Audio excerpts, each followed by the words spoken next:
Welcome in, YouTube. Today we are reading the critical incident review for the active shooter at Robb Elementary School.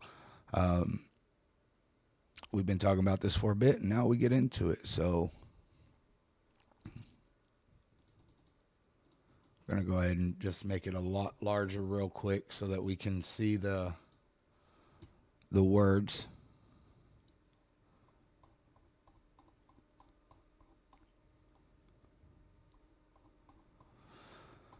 All right, so this is page 4. The internet references cited in this publication were valid as of the date of the publication. Given that URLs and websites are in constant flux, neither the authors nor the COPS office can vouch for their current validity.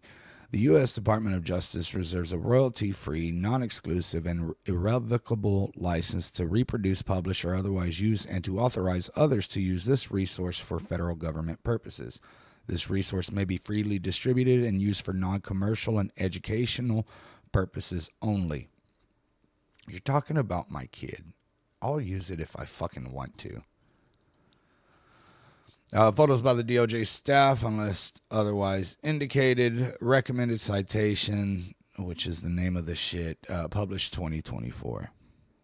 There is a content advisory, and this is the one good thing that they did. I will say, I mean, there's a couple. They give the best, like, in-depth look into the Robb shooting. The only problem is that the DA withheld so much information. She would not cooperate with the DOJ, so a lot of stuff is missing because, like I said, she just wouldn't cooperate. She held all of Gonzalez's shit back as well. And mostly with Arredondo's as well. Unfortunately for us, Arredondo is mentioned quite a bit because of other body cam footage. So let me see here.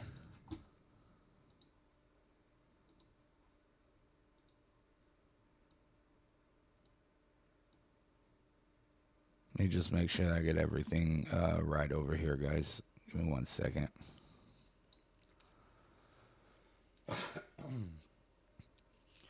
All right. Content advisory. The team took great care to be intentional about the words used in this report to convey the facts. Nevertheless, the descriptions may be activating for some readers due to the explanations of this mass casualty incident, including the age of the victims. The team deliberately does not name the subject to avoid glorifying the subject's action and out of respect for the victim's family. That is what we like to call no notoriety. Because sometimes these shooters, these individuals, they go and do this because they want the notoriety. They want to be remembered like Columbine. They want to be remembered like Virginia Tech. They do that so that they could get that notoriety. So when we only say the name once, depending on what we're doing, and then never using it again, that is the reason why. For resources, including free and confidential emotional support, please visit this website right there, or call text 988 to reach the Suicide and Crisis Lifeline, available 24 hours a day, 7 days a week, 365 days a year. With everything that's going on, I know 988 is still there, but I don't know about a lot of the other things regarding it because of this administration fucking shit around. So,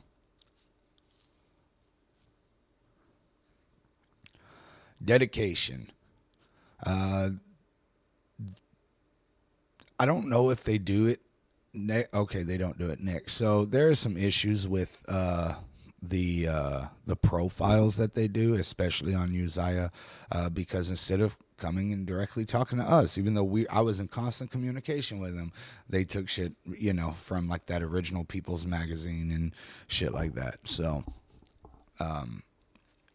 this report is offered to honor the memories of the innocent victims, young students and teachers who were senselessly killed on May 24, 2022 at Robb Elementary School in Uvalde, Texas. To memorialize those whose lives were taken, we created remembrance profiles to capture the spirit of each victim and to amplify their voices, which were silent. These can be found in Appendix A, Remembrance Profiles, and online and the website that's listed right there. This report is also dedicated to the survivors, those who feared for their lives and the lives of their loved ones, who selfishly risked their own safety to call for help and to try to protect others, and who witnessed the horror, watching in anguish as the events unfolded. To hundreds of survivors in this community, we know the negative impacts, including physical, mental, and emotional injuries, will not end, and that your grief remains very heavy. Many of you continue to bear the scars and pain you suffered from the loss of your loved ones and the loss of your sense of safety in your own community. It is our intention to honor all of you by remembering your loved ones and representing your stories, sharing them here with the rest of the country. We hope that our review of the events of May 24th, 2022 can provide answers to the remaining questions and lessons that may help others in the future. The country mourned when the UValde community, holy shit, if this is how it's going to start, this is not going to be a good day for us. The country mourned with the UValde community on that tragic day. While we remained heartbroken by your loss, we are driven by the need to provide an authoritative accounting of the days and months leading up to that day, the response that transpired on May 24th, and the events and actions that followed. The following pages list the names of the victims.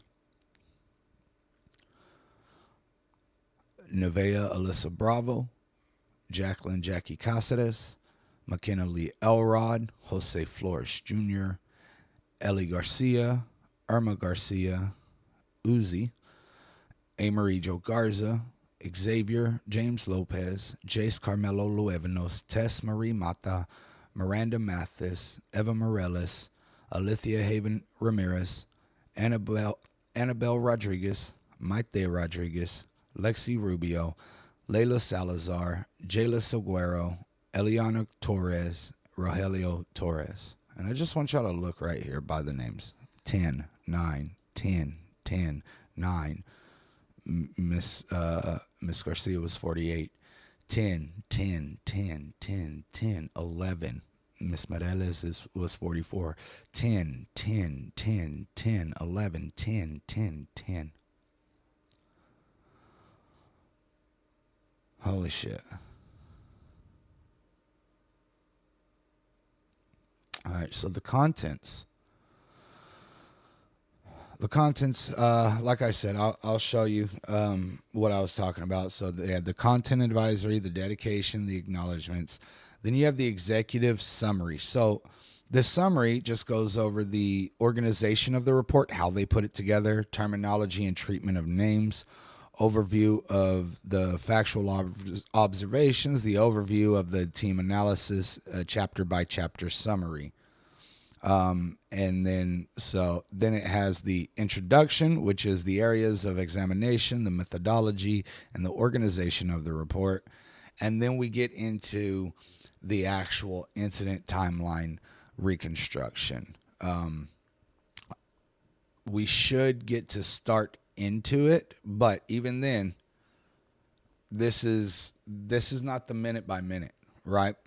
The minute by minute will be down. Let me see here. I guess it is within this. Awesome. Oh, the minute by minute will start on page 17, and that is the hardest fucking part of this that there is.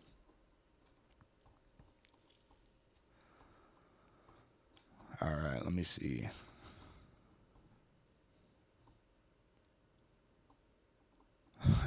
Acknowledgements.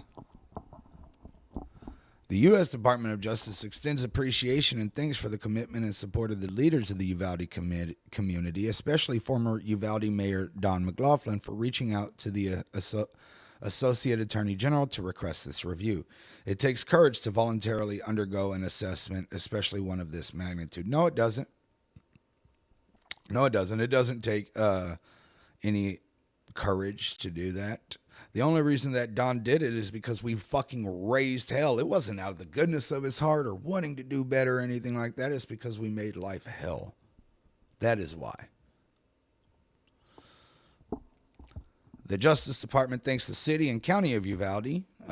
In the midst of the tragedy and pain, the people of UValde demonstrated kindness, hospitality, and openness. If only they would have demonstrated kindness, hospitality, and openness to the victims' families and the survivors. Huh. That's crazy. Once again, licking the boots of cops, but not respecting those that have fallen slain to what this country makes so easily accessible. Hey, we're not even the fucking top. Like, imagine that. The Justice Department extends deep appreciation of the family members, victims, responders, and community members who agreed to speak with the review team through their discomfort and pain. The candid and often vulnerable conversations were invaluable to this report. If they were invaluable, you would have thought that it would have been at the top. So, the Justice Department also acknowledges the agencies and organizations that were responsive to requests for documents and data, in particular, the officials and personnel of the UValde Police Department. Oh, the same police department that failed, that just let that motherfucker go in and kill our kids? Okay, we're going to thank them. The Texas Department of Public Safety, once again, there was 91 DPS officers there, and 26 UValde Police Department there.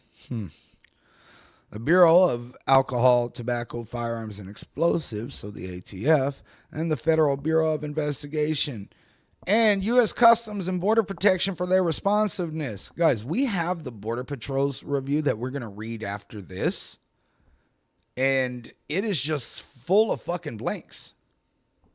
Full of blanks. Everything's redacted. That shit was like, you thought that the Epstein files were redacted. The Border Patrol report is fucking redacted. The Justice Department acknowledges with gratitude the important contributions of the Critical Incident Review subject matter experts who contributed to this review. On behalf of the Office of Community-Oriented Policing Services, the COPS Office, team who led the review, we extend our appreciation to the COPS Office personnel who supported us throughout this project.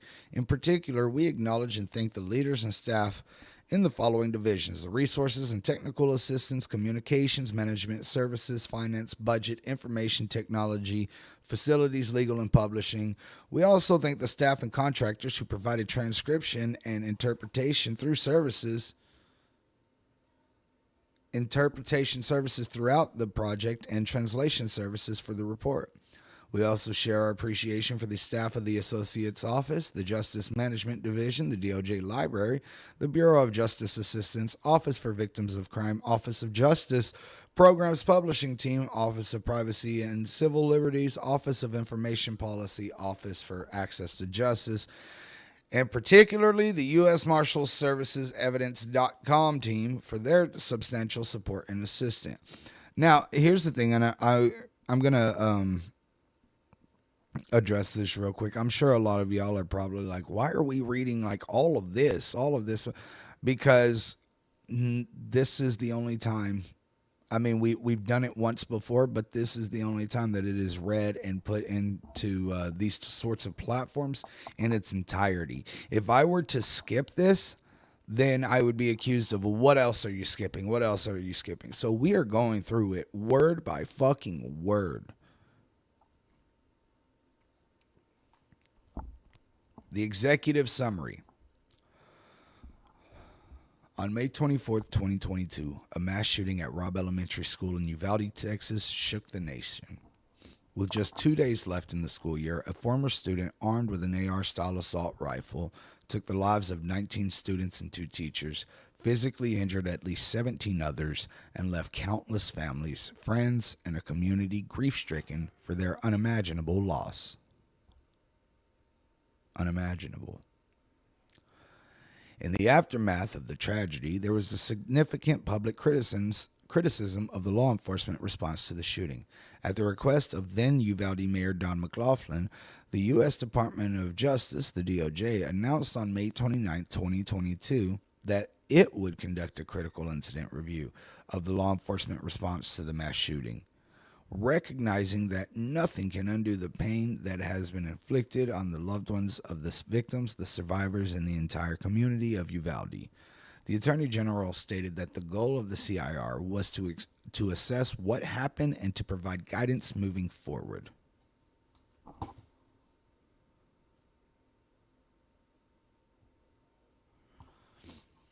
A full understanding of the response of local, state, and federal law enforcement agencies and personnel is critical for addressing many unanswered questions, identifying crucial lessons learned, enhancing prevention initiatives, and improving future preparation for and responses to mass shootings in other communities.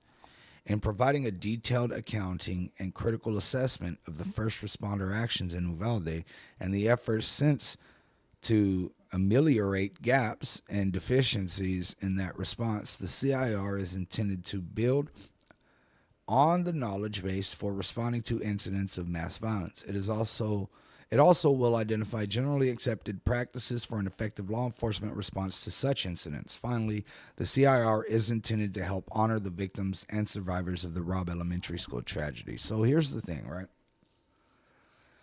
This thing isn't about like getting us justice either, right? It literally says it, like we just read through it. It is to say, okay, we can't do this again in the future. It is not to get us justice. It is not to hold people accountable, unfortunately, right? It was made to so that hopefully 376 officers will never be afraid of a single gunman ever again. The CIR was led by the Office of Community Oriented Policing Services, or the COPS office. And you'll hear that a lot. You'll hear COPS office a lot. And that is right here, the Community Oriented Policing Services. With the support of a team of subject matter experts with a wide variety of relevant experience, including emergency management and active shooter response, incident command, tactical operations, officer safety and wellness, public communications, and victim and family support. The CIR collected and reviewed more than 14,100 pieces of data and documentation, including policies, training logs, body cams, and CCTV video footage, audio recordings, photographs, personnel records, manuals, and standard operating procedures, interview transcripts, and investigative files and data and other documents. The CIR team visited Uvalde 9 times, spending a total of 54 days on site. The team conducted over 260 interviews of individuals from more than 30 organizations and agencies who played a role in or had important knowledge or information about areas related to the review. Those interviews included personnel from the law enforcement agencies involved in the response to the mass shooting, other first responders and medical personnel, victims' family members, victim services providers, communications professionals, and public information officers, school personnel, elected and appointed government officials, survivors, and other witnesses, and hospital staff. Like I said, guys, it takes a minute before we get into the whole thing, and I don't even know if we'll even fucking make it tonight, but we are trying. We are pushing it too. This is how they organized it.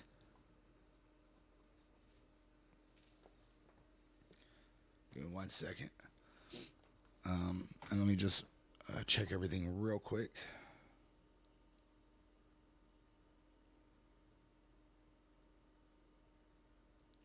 Give me 1 second, guys. I do apologize. Just checking that everything is running smoothly.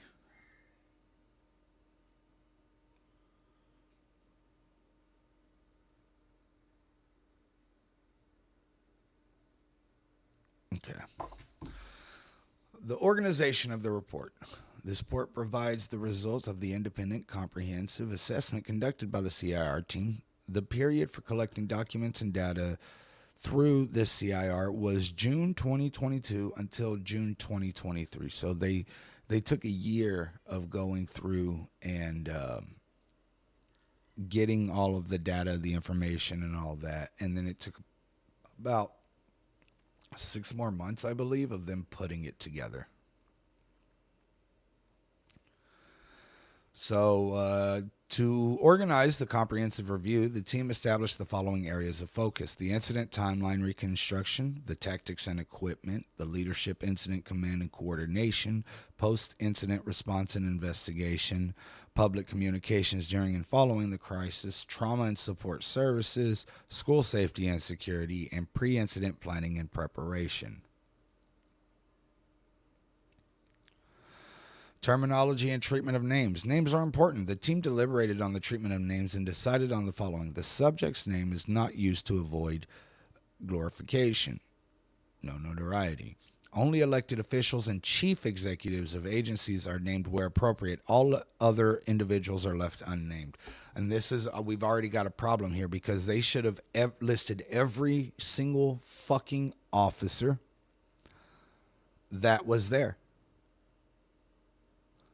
They only picked elected officials and the chiefs and the higher ups, right? Canales should have been named, right? Martinez should have been named. Adrian should have been named. All of them motherfuckers should have been named.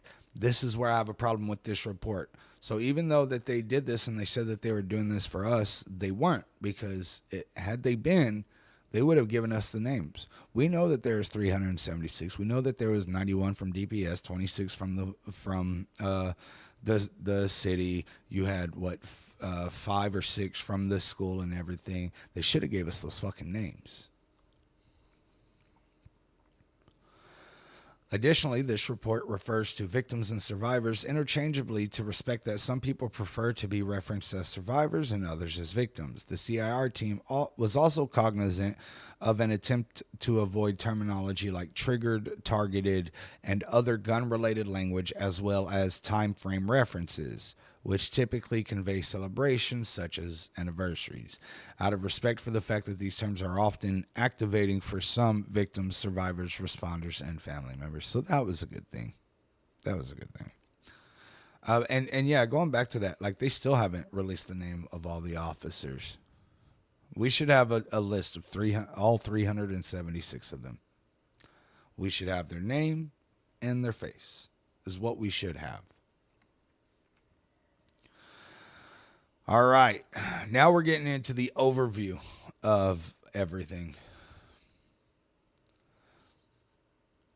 At 11:33 a.m. on the morning of May 24th, 2022, the subject entered Robb Elementary School equipped with a high-powered AR-15 rifle. It was a DDM-4.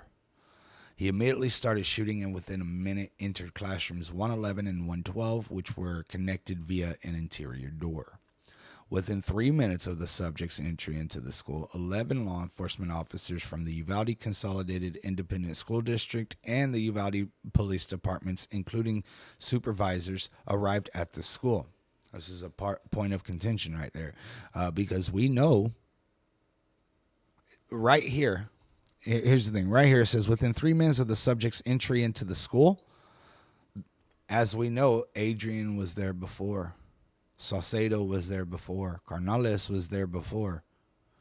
You know? So there's that, right? So they already fucked up because we know that officers were already on the scene and could have prevented it. Hearing continued gunfire, 5 of the responding first on scene, which will be called the FOS, law enforcement ran towards classrooms 111 and 112. The other 6 first on scene did not advance down the hallway, including UPD Acting Chief Mariano Pargas, who was in the best position to start taking command and control and to start coordinating with approaching personnel. One of the officers said to line up to make entry, and with seconds, shots were fired from inside one of the rooms. 2 officers were hit with shrapnel, and all responders retreated to positions of cover.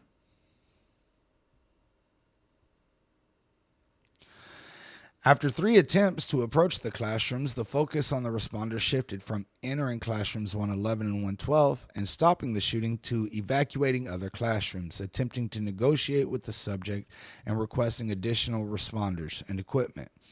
With this shift from an active shooter to a barricaded subject approach, some responders repeatedly described the subject over the radio as barricaded or contained. That was Coronado. Yet within 4 minutes from the first on-scene arrival, 911 dispatch confirmed that class was in session and reported that they had received calls from victims. We're going to go ahead and double down right here on this one, right? Like, within 4 minutes from the first on-scene arrival, 911 dispatch confirmed that class was in session and reported that they had received calls from victims. So that excuse that we keep hearing about, oh, well, they didn't know that school was in session, is 100% bullshit.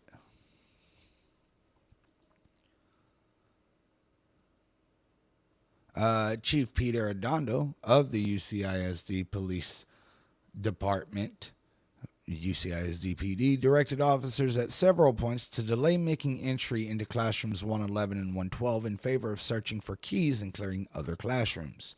Occupants of other classrooms were at risk of further injury as a result of the high-powered nature of the shooter's AR-15 style rifle and from possible crossfire once classrooms 111 and 112 were entered.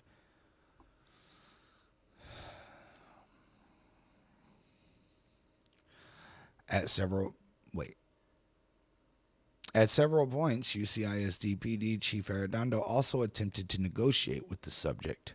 Others called out over the radio for additional resources and indicated that they were waiting for a tactical team to arrive, such as UValde Special Weapons and Tactics, SWAT, the Texas Department of Public Safety, which is DPS, and the U.S. Border Patrol Tactical Unit, BORTAC. Now, here's the fucking problem with that, though. Of those first 11 that were on scene, 4 of them were SWAT. You had the main guy, the sergeant, the general, whatever the fuck you want to call it, the head guy of SWAT, Uvalde PD SWAT, on scene with 2 others. You had the former head of SWAT there at the same time as well. And 2 were trainers, absolutely. So this right here, and it does this a lot, right? It's like, hey, this is who we're blaming, but also like be nice, right? Like if you are catching that vibe, that's how it was too. But right here, others called out over the radio for additional resources and indicated that they were waiting for a tactical team to arrive, such as UPD SWAT. They were already there. DPS got there fucking fast as hell. Border Patrol got there within 40 minutes, and it took them another 30 some odd minutes to actually go in. Arredondo, who became the de facto on-scene commander, was without his radios, having discarded them during his arrival and communicated to others either verbally or via cell phone throughout the response. Over the course of the incident, overwhelming numbers of law enforcement personnel from different agencies self-deployed to the school. Leadership on scene, however, had not established command and control to include an incident command post, or an ICP, not to be confused with the Insane Clown Posse.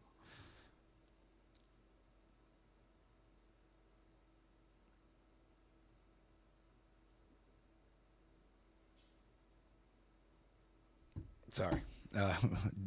Got a message from the doctor. Staging area or clear perimeter around the hallway of the school. Thus, arriving personnel did not receive accurate updates on the situation or direction for how to support the response efforts. Many arriving officers, based on inaccurate information on the scene and shared over the radio or from observing the lack of urgency towards entering classrooms 111 and 112, incorrectly believed that the subject had already been killed or that UCISD PD Chief Arredondo was in the room with the subject. I would agree to that. I would fucking agree to that, right? If only there had been somebody that was first on scene that knew that it was an active shooter situation, knew that he was shooting, knew that children were dead, knew that there were children alive, and then walked his punk ass outside to say that it was barricaded in an office. So there's a lot of talk right now about, oh, well, why is Adrian the only one that charged? We've already discussed this. Y'all were happy with them closing the door so that we can't fucking charge other officers. But Coronado, his ass need to be fucking charged too, because he is the one that effectively fucked everything up as well.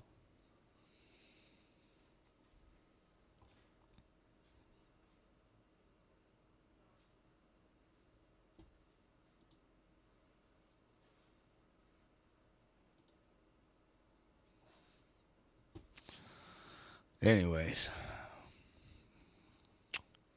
sorry, I had to take out the trash over on TikTok.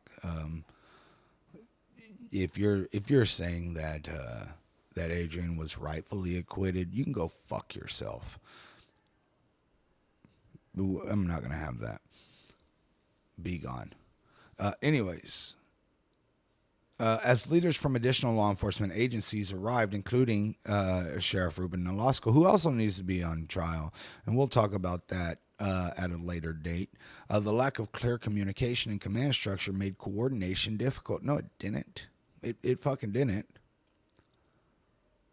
Yeah, you just need one person to say, hey, listen up, fuckers. I'm taking the lead since y'all are doing nothing but sitting on your fucking thumbs. Emergency medical responders face similar challenges as they deployed. They struggled to identify who was in charge, and ambulance encountered streets blocked by law enforcement vehicles. Yeah, so this doesn't get talked about a whole lot, but 376 cops, a lot of fucking vehicles. They blocked access to the fucking ambulances. So not only are they just absolute shit, they fucked it up for our medical. Concerned families were also arriving at the school. They likewise had difficulty obtaining information about their loved one's status.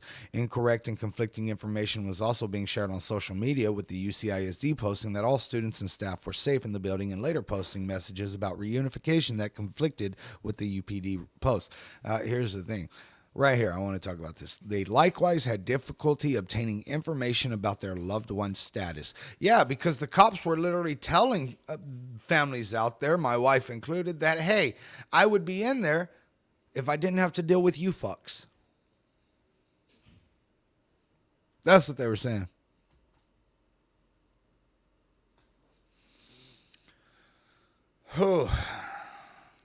But it does go into detail about the social media messaging from the UCISD and the UPD posts. And last time we had a special guest that helped us to talk about all of the reporting and everything.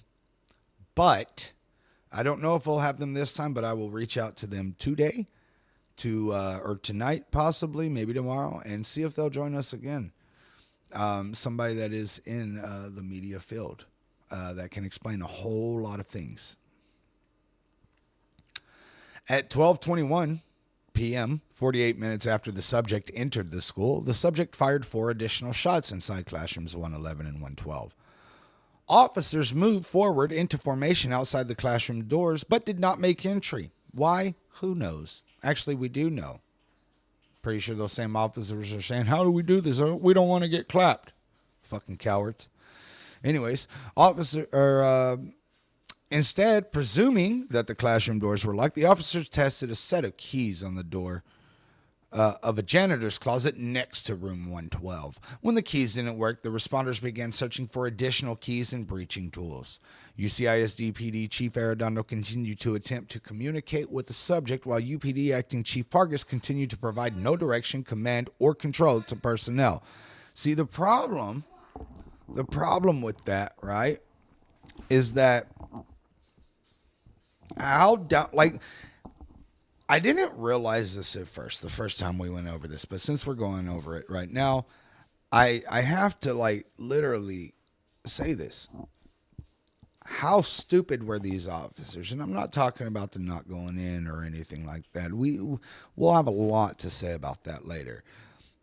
But case in point, they think that this 18-year-old went in, shot a bunch of kids, right?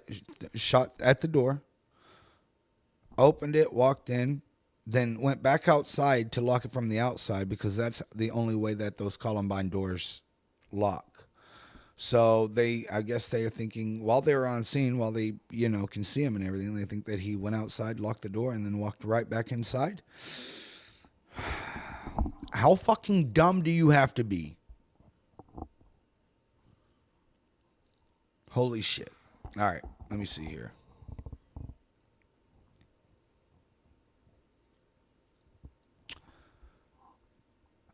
After another 15 minutes, officers found a second set of keys and used them to successfully open the janitor's closet. With working keys in hand, the officers then waited to determine whether a sniper and a drone could obtain sight of and eliminate the subject through the window.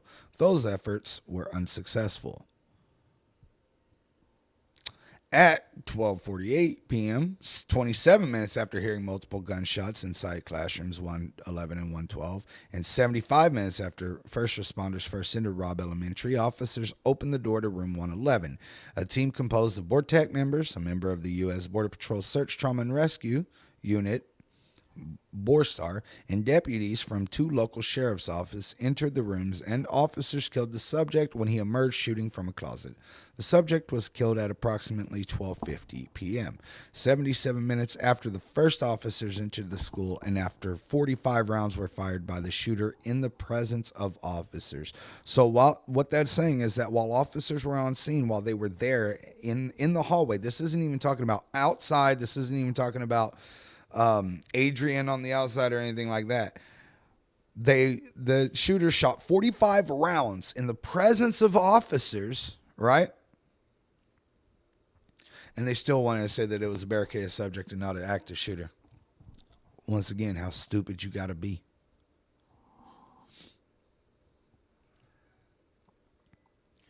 There were 587 children and many other teachers and staff members present at Robb School that fateful day. In the end, I hate when they write like that too, though. Like, I'm not even gonna fuck with y'all. Like, that's why I keep slipping into like that sort of like narration voice during this whole thing, is because that's how they write it, right? On that fateful day. This isn't a fucking like biopic. This isn't a fucking like fucking just tell the facts and move on with it. We know how fucked up of a day it was. Trust me, I fucking know. Holy shit. So, yeah, excuse me if I start narrating it in that fucking movie previews voice, because that's how the fuck it's written, In the end, 19 children and 2 staff were killed, with at least 17 survivors physically injured. Since not all the children and staff present at Robb Elementary at the time of the shooting were brought to the hospital or otherwise assessed for any medical concerns, it is unknown how many in total sustained physical injuries as a result of this incident. I don't necessarily believe that that's true either.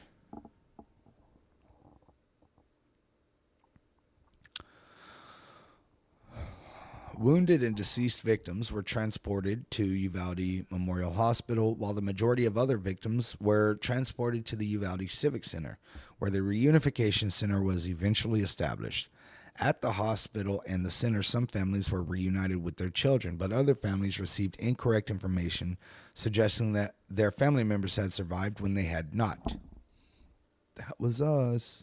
Well, one of them. And others were notified of the deaths of their family members by personnel untrained in delivering such painful news. That wasn't us. In the days, weeks, and months see, it's fucking written like that again, right? In the days, weeks, and months following the tragedy, survivors, families, and responders received varying level of support services. Holy fuck. I can't deal with it. This is actually irritating me more the second time that we're reading it than it did the first time. I think the first time I was just so hungry for any new information that I kind of let a lot of shit slide by. And this time, since we know a lot of information, since we know that some of this is wrong, There's a lot more animosity and anger that I have while reading this. So bear with me, guys. Many organizations arrived in Uvalde in the days that followed to assist survivors and families in accessing mental health and other victim support resources.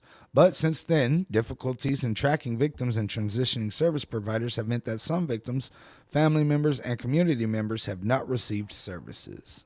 Yeah, because we in Texas treat mental health like it ain't shit.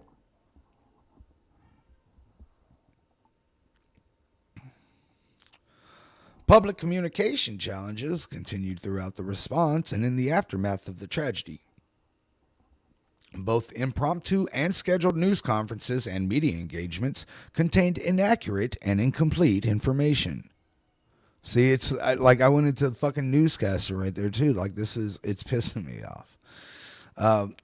Victims' families and community members struggled to receive timely and accurate information about what occurred on May 24th. Absolutely. And although government officials and school administrators hosted several family briefings and school board member meetings over the weeks and months after the shooting, those events offered limited information and few substantive.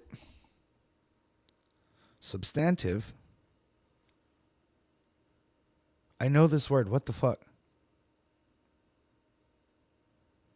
I'm tweaking out. Y'all ever said a word and it just didn't feel right?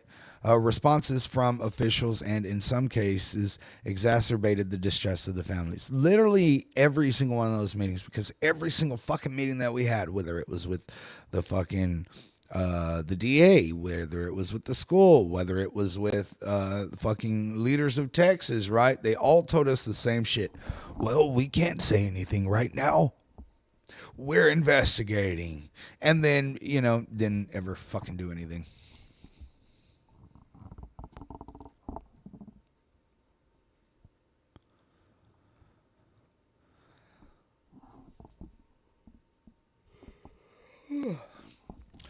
Overview of the team analysis. And so this is what it's going to, like I said, I typically would just skip over the overview of the shit so we could just go into the fucking minute by minute and everything like that. But like I said, we're doing the whole thing, so you're going to have to bear with me. Based on the facts, the CIR team identified several critical failures and other breakdowns prior to, during, and after the Robb Elementary School response and analyzed the cascading failures of leadership, decision-making, tactics, policy, and training that contributed to those failures and breakdowns. From the facts and analysis, the CIR team has been able to identify generally accepted practices for an effective law enforcement response to similar mass shootings and offers recommendations in hopes that in the future, law enforcement would be able to act quickly, save lives, and prevent injuries to the greatest extent possible. Once again, just bearing down on the whole, we're not asking for justice, we're not asking for accountability, we're doing this so in the future officers might not fuck up that bad.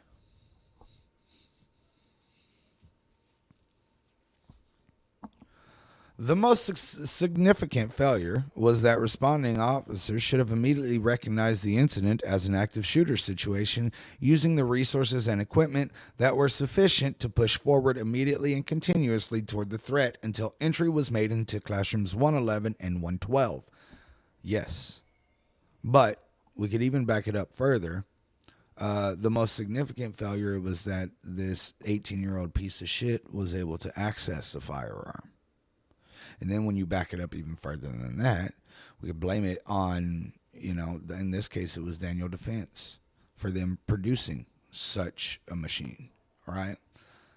And then we could fucking push it back even further to our fucking politicians who allow of the making of these things. So there were a lot of significant failures going into this. So when people are like, you're just mad at the police. No, I'm not just mad at the police. All right? I am mad at the police. I'm mad at the shooter. I'm fucking mad at the Oasis grill place that he bought, the son of a bitch. I'm mad at the fucking Daniel Defense. I'm mad at our fucking politicians. I'm mad, and I have anger placed where it needs to be. So Let me see here. Since the tragic shooting at Columbine High School in 1999, a fundamental precept in active shooter response and the generally accepted practice is that the first priority must be to immediately neutralize the subject. Everything else, including officer safety, is subordinate to that objective. We know that. They know that. They didn't do that. Accordingly, when a subject has already shot numerous victims is in a room with additional victims, efforts first must be dedicated to making entry into that room, stopping the subject and rendering aid to the victims. These efforts must be undertaken regardless of the equipment and personnel available to those first on the scene. We knew that. They knew that. They didn't do it.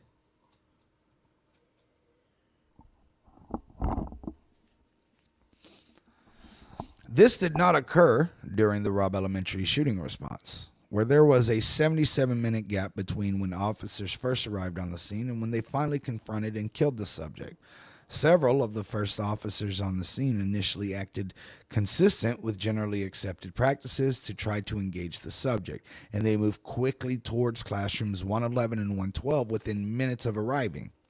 But once they retreated after being met with gunfire, the law enforcement responders, including UCISD PD Chief Pete Arredondo, who we concluded was the de facto on-scene incident commander, began treating the incident as a barricaded subject scenario and not as an active shooter situation.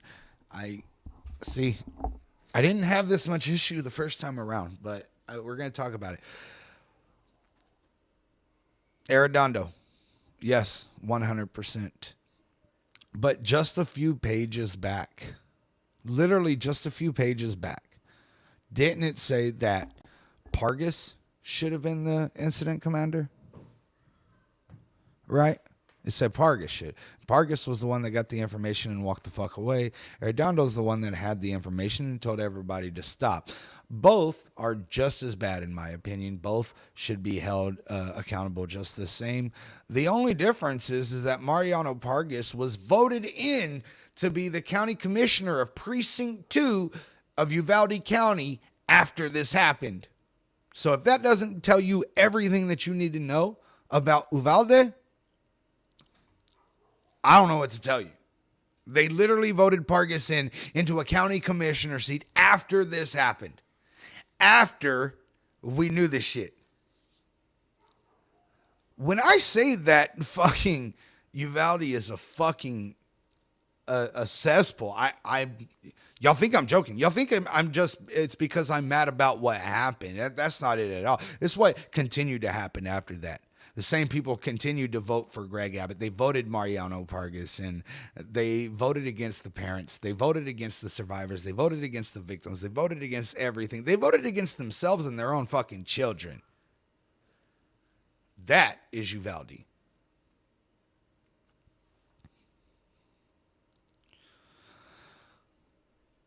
As more law enforcement resources arrived, first responders on the scene, including those with specific leadership responsibilities, did not coordinate immediate entry into the classrooms, running counter to generally accepted practices for active shooter response to immediately engage the subject to further save lives.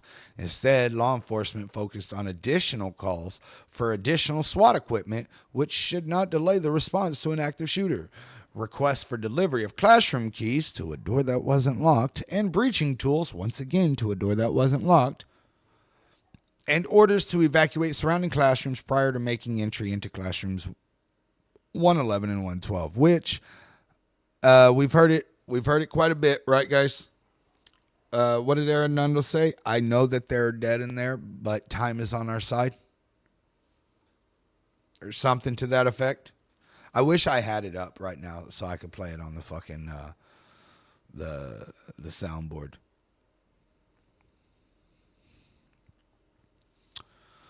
Let's see. In addition to overall failure to appreciate the active shooter nature of the situation, responders also failed to act promptly even after hearing gunshots around 12:21 p.m., which should have spurred greater urgency to confront the subject, but instead set off a renewed search for keys. So, yeah, they started shooting and they're like, fuck, guys, We're not going to go in there. We're going to find keys.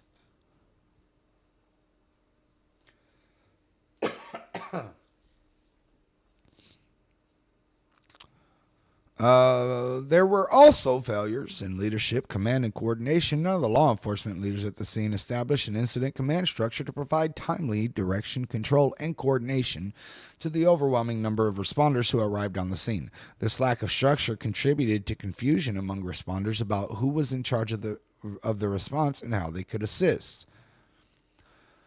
Communications difficulties exacerbated these problems per UCISD policies.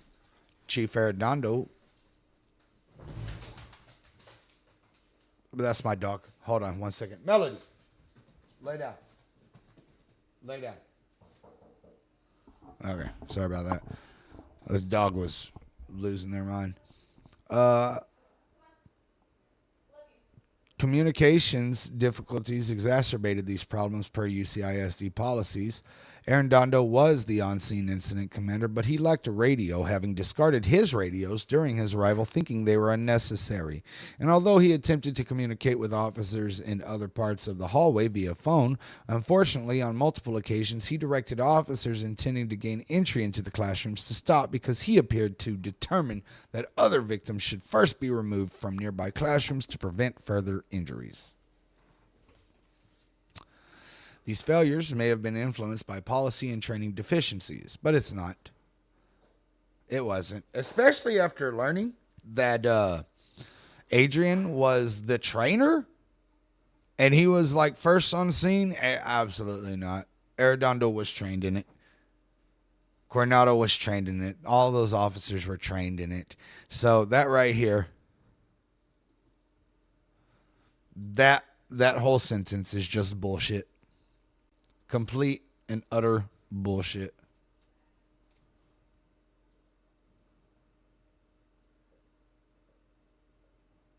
Thank you so much, Clarissa, for the 20. I appreciate you so much. I appreciate you. For example, recent training that UCISD PD provides seem to suggest improperly that an active shooter situation can transition into a hostage or a barricaded subject situation. I don't know about that. I have the training somewhere, so we'll see. We'll do it. And while many of the first on scene had sufficient active shooter and incident command training, other key first on scene responders lacked any active shooter training or incident command training. The vast majority of the officers from different law enforcement agencies had never trained together, contributing to difficulties in coordination and communication on the day of the incident, and the lack of pre-planning hampered even well-prepared agencies from functioning at their best. So now, So right here, what it's going to do is it's a chapter-by-chapter summary. So now they're going to summarize each chapter. Instead of us just going through each chapter, they're going to summarize the chapter before we go into the chapter. Are you fucking kidding me?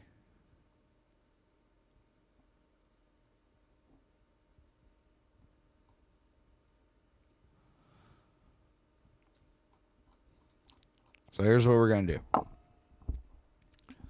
We are going to go through it. I'm going to read these parts, right? We're not going to read the selected observations because it literally, under every single one of them, it says to see the full list of observations, see Chapter 2, Tactics and Equipments, or, you know, so that's, it says that in all of these places. So we're going to read through it. We're not going to read the selected observations as we'll go through all the observations at one time. Chapter 1, Incident Timeline Reconstruction. This chapter provides an authoritative account of pertinent facts leading up to, during, and immediately following the tragic mass shooting. Chapter 2, Tactics and Equipments.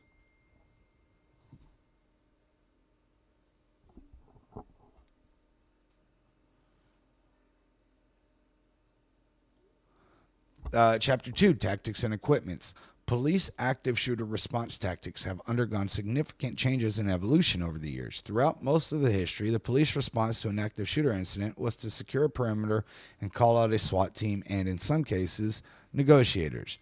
Most officers lack specialized advanced training and preparation.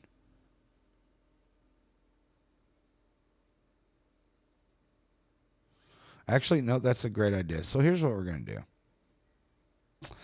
No, because then I'll have to go back and forth, and I won't remember what fucking pages we're on. That's a great idea. To read the summarization and then the chapter. That would be really good until we get down to like fucking chapter 3 and 4, or even 2, and then have to come back up to page 20. Let's see here. Actually, why are we fucking summarizing these things? Fuck it. This is just a summary of what happens. We're going to hear it all. We're going to see it all. So, I know I said I wasn't going to skip shit, but literally the observations, the recommendations, they're told after we get through all of it. And instead of going back and forth and reading the same shit a million fucking times. So, this is how it starts. And I don't know if y'all can see on screen, on the talk. I know y'all can over on Tube. I'm not even going to say anything for a few seconds. I just want y'all to read that in your head, if you can see it. In fact,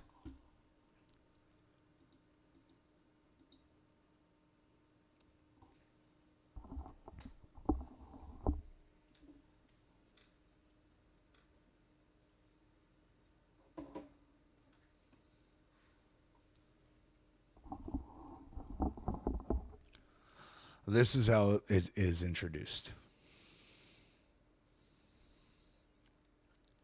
Help, help, help. I don't want to die.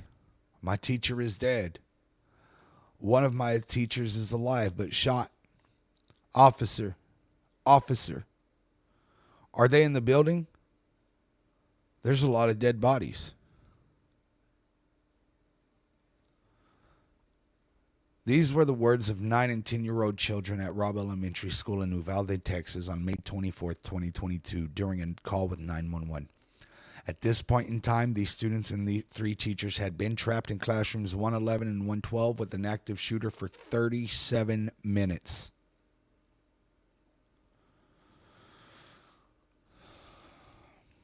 This call lasted for nearly 27 minutes.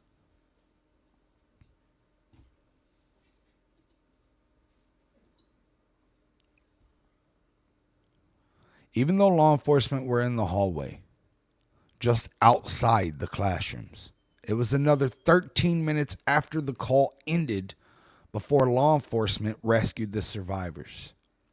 In fact, for 7 agonizing, harrowing minutes, children and staff were trapped with an active shooter. They experienced unimaginable horror. The survivors witnessed unspeakable violence and the death of classmates and teachers. Tragically, 19 students and 2 teachers perished.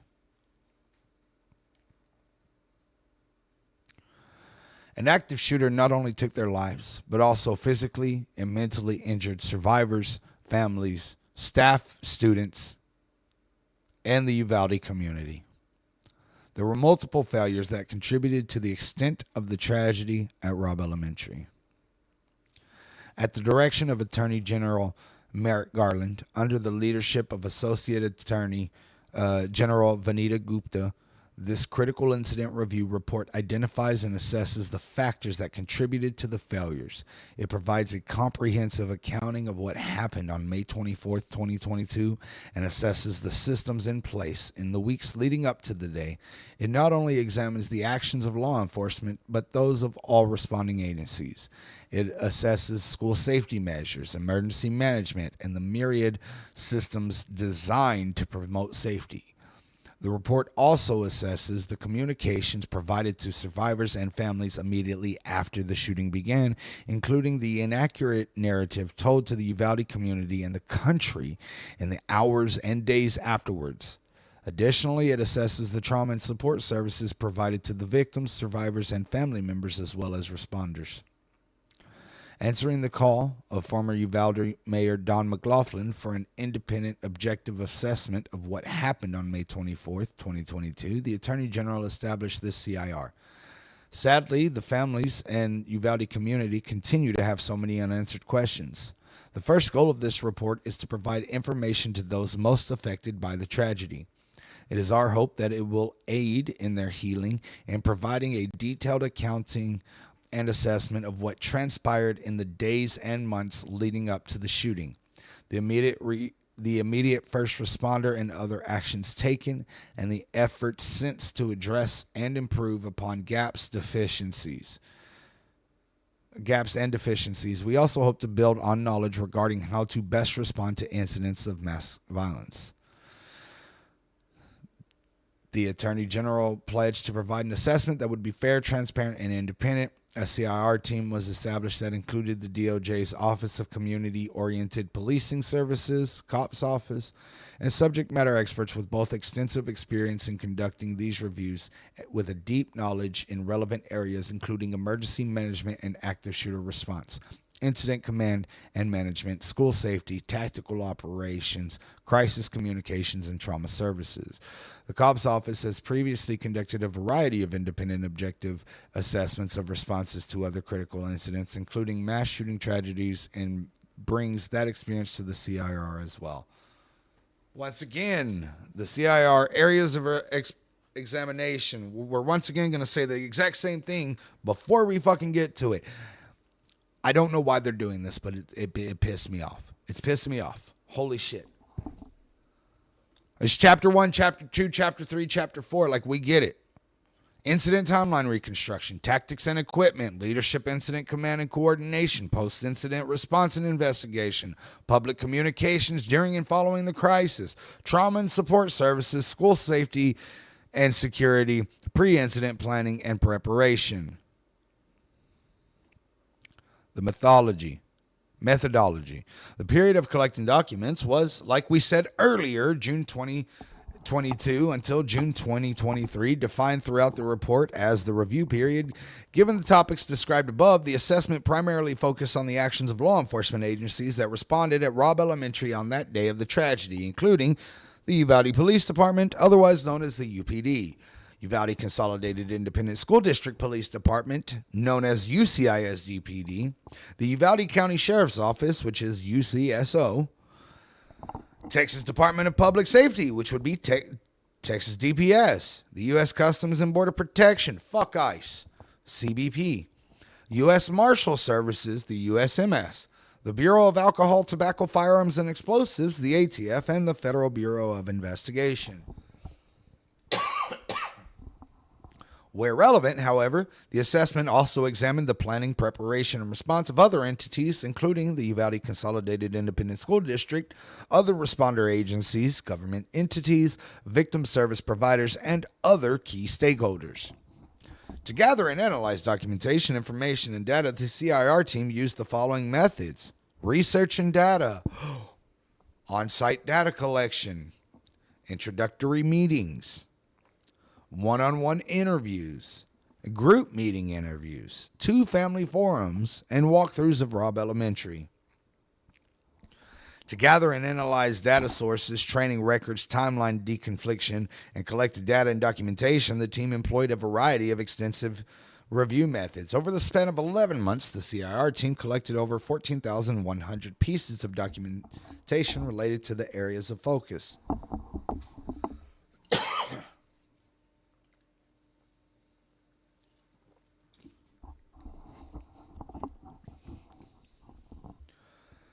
These included policies, training logs, body camera and CCTV video footage, audios, recordings, photographs, personal records, manuals, and standard operating procedures, interview transcripts, and investigative files and data, and other documents.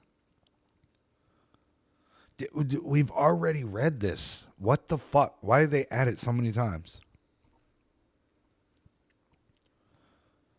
Number of interviews. Community and faith-based businesses, 5. Federal agency, non-law enforcement, 6. Federal law enforcement agency, 31 interviews. Hospital and medical, 9 interviews. Local and campus agency, 4 interviews. Local emergency management, 2 interviews. Local government agency, 12 interviews. Local non-governmental organization, 3 interviews. Local police department, 37. Local school district, 35. Local school law enforcement agency, 5. Local sheriff's office, 6. National and non-governmental organizations, 21. Paramedics and regional transportation, 19. State association, 3. State law enforcement agency, 39. State non-governmental organization, 7. Training provider, 8. Victim, family, and witnesses, 15. For a grand total of 267 interviews. Terminology and treatment of names. Literally, this is verbatim from earlier.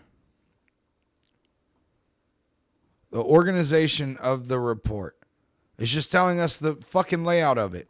Here we go. All right. Let me look at something real quick as we get into it.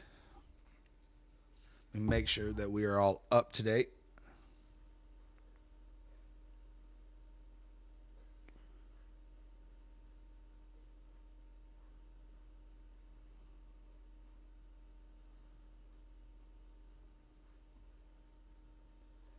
Okay.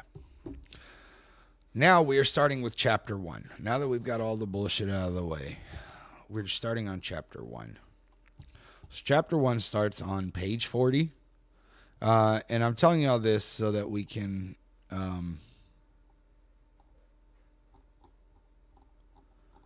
if you miss it, you can go through it or whatever. But also at the same time, if you're not following us on the tube at Cross0524, we're literally going over this together. Dan, thank you so much for the 5. Okay, so yes, page 40, which is where we're at right now. I don't know. I'm going to see here. I want to see real quick how long. Oh, shit. Yeah. We might not even finish chapter 1 today because it is very extensive. And this introduction and intro into this took fucking forever. Chapter 1 goes from page 40 to... Still scrolling. It's the bulk from page 40 to 118. So yeah, we're definitely not going to make it all tonight, but this will leave you on a pretty good cliffhanger so that you'll return tomorrow at 6:30 p.m. Central Standard Time. Okay. Chapter 1. Actually, hold on one second.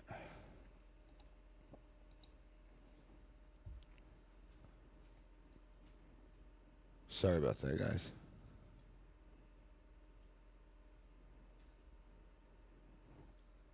All right, there we go. Chapter 1, Incident Timeline Reconstruction. Precisely reconstructing the timing and sequence of events was critical in assessing the public safety response to the shooting at Robb Elementary. This incident timeline reconstruction provides a comprehensive account of pertinent facts leading up to, during, and immediately after the tragic mass shooting. The critical incident review team relied on voluminous primary and secondary sources, including body-worn cameras, which are BWCs, and closed-circuit television, CCTV footage, radios, communications, and 911 logs and audio, in addition to analytic products produced and provided by U.S. Customs and Border Protection's CBP Office of Professional Responsibility, which is the OPR, the Federal Bureau of Investigation, the FBI, and the Texas Department of Public Safety, Texas DPS. Importantly, the various recording systems involved in the incident, such as the officers' body-worn cameras, security footage from the nearby funeral home CCTV, and radio communications, were not synchronized and therefore had different timestamps, inadvertently recording the same event or action as occurring at different times. To resolve this issue, the CIR team conducted a careful analysis to align all actions in this incident timeline reconstruction with one true synchronized time. The CIR team analyzed the times down to the second and, in instances where possible, the fraction of a second. Thank you so much, Leanne, for the 10. I appreciate you so much.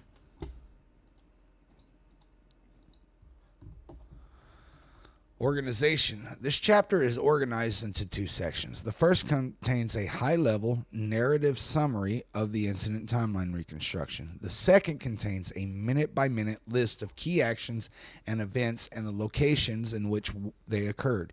Each timeline entry describes all actions that occur within the 60 seconds that compose that minute. For example, an action that occurred at 12:01:01 p.m. and one that occurred at 12:01:59 p.m. would appear in the same timeline entry for 12:01 p.m. In both sections, the reconstruction is organized into 5 phases, each of which represents a span of time that conceptually captures a series of de facto related events and actions. Notably, the phases are not intended to represent predetermined response operations by any of the law enforcement agencies on scene. So phase 1 is from 11:21 a.m. to 11:39 a.m. This comprises the time period from when the subject shoots his grandmother through the end of the first responding officer's initial approach towards the classroom doors. Phase 2, which starts at 11:40 a.m. to 12:21 p.m., comprises the time period following the officer's initial approach through a series of 4 shots fired at 12:21 p.m. Phase 3 comprises the time period following the 12:21 p.m. shots fired through the entry into rooms 111 and 112. Phase 4 comprises the time period of following the entry into rooms 111 and 112 through the completion of medical triage and evacuation. Phase 5 is 1:16 p.m. to 3:15 p.m., comprises the time period for the beginning activities of the investigation and establishment of investigative command of the scene through a secondary threat at the high school. So right here, this is a map of locations in the west building of the Robb Elementary School. So when we talk about South Grove Street and Geraldine would be right here. Grove Street is over here. I don't know if y'all can see that on screen. Can y'all see that on screen? Give me a second.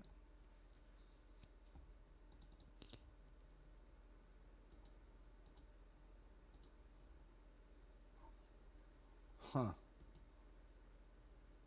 now y'all can see it. Okay. Now y'all can see it. So, Grove Street would be over here. Geraldine is right here. And then way over here, that would be where Old Carrizo is. So I know since y'all have been here through the trial, y'all have seen kind of this before, but not really this. I'm blanking on the word. This inclusive, right? So right here we see this is the teacher's parking lot. This is where he came up, walked all through here, shooting, all the while Adrian's ass was over here, right? Walks through the northwest entrance. This is where the door is. Walks in, turns right, heads down here, turns right here, starts firing into room 111, walks in, kills all of our kids there, turns around, goes to rooms 111, kills multiple kids and injures more. This is where the cops, right here, this intersection right here, right above room 131, that is where all of that footage of the hallway from Unimaginable, that's where it comes from. That is where the camera was located. So you see it looking down this way. This is the south entrance where Arredondo, Coronado, fucking Adrian, Page, this is where they all go in on the south side. This is where Martinez and the other ones come through, is on the northwest entrance and the northeast entrance. Figure 1-1 illustrates the west building of Robb where the mass shooting occurred. The locations noted in the figure represent specific locations called out throughout the incident reconstruction in the pages that follow. Note that some of the classrooms are joined by an interior door. Although adjoining classrooms share a recessed doorway, they each have their own entry door. All right, so now this is where it's going to go through. This is 11:21 a.m. to 11:39 p.m. Phase 1 of the incident begins when the subject shoots his grandmother at her residence at approximately 11:21 a.m. and ends after the first arriving officer's initial approaches to classrooms 111 and 112 at approximately 11:39 a.m. Here's the thing also, and I'm going to speak directly to you, TikTok, real quick. If this gets down, because I'm not going to not say words, if this gets taken down, go to the tube at Cross0524. It'll still be up there. It's not going to get taken down there. So in case it does go down, be sure to have followed so that we can continue. I will give, if TikTok gets shut down, I will wait 3 to 5 minutes before continuing to read again, just in case, so that everybody can get over. After shooting his grandmother, the subject messages an acquaintance about the crime he just committed and his plan to shoot up an elementary school next. He steals a vehicle from the residence and crashes it just a few blocks away into a ditch near Robb Elementary. Multiple 911 calls are placed in response to the crash. Meanwhile, the subject exits the vehicle and begins shooting a high-powered AR-15 style rifle at workers from a nearby funeral home before entering the school grounds and heading towards the west building of Robb Elementary. UCISD Staff 1, who is on the phone with 911 about the crash, witnesses the gunfire and notifies the 911 operator. The UCISD Staff 1 then re-enters the west building and begins lockdown procedures. They completely close the exterior door through which they entered. The door is not propped open, but unbeknownst to them, it is not locked as it should be. 911 dispatch alerts all units to respond. Multiple UValde Consolidated Independent School District employees use the school's emergency alert system, Raptor, to send an alert as the subject reaches the west building. So what that paragraph right there is talking about is our amazing friend Amy.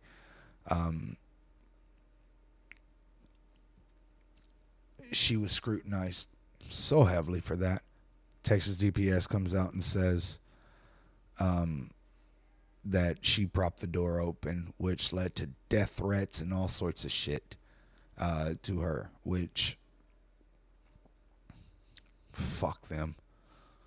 So, like always, much love to Miss Amy. As the subject reaches the west building, he initiates multiple barrages of gunfire along the exterior west wall. Children and teachers are outside of the playground at the time, as the subject then approaches the building. So, real quick, they're talking about here, let me see. Can I add anything? Well, let me edit.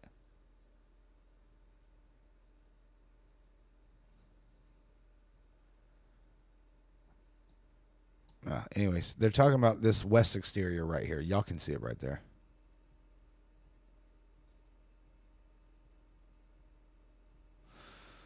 I've been so curious how this live would go after the Preddy situation. No, we're still talking about it, but we're also talking about this as well. I've been doing videos, and we held a whole live about it yesterday.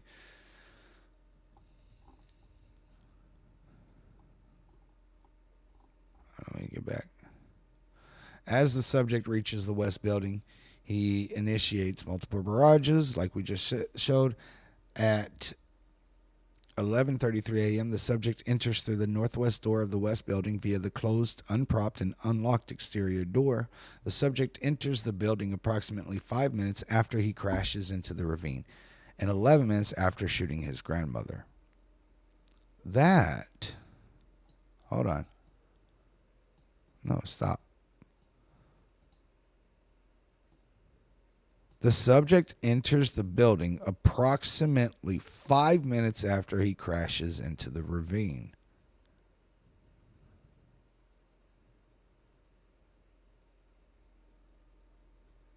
That's a long time to slowly be walking for the 3 officers on the corner to pull up and not do anything, and for Adrian to drive right past him and not do anything. That is a long fucking time. That is a long fucking time. Holy shit.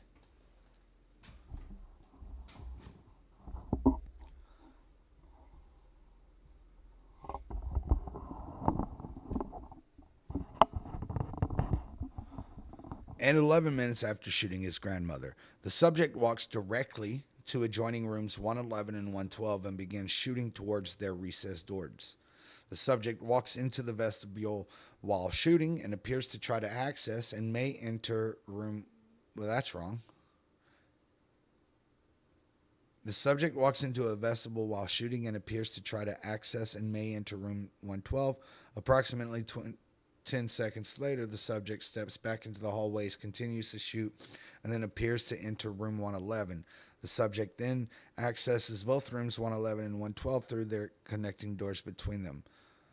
How did they get this? Hold on.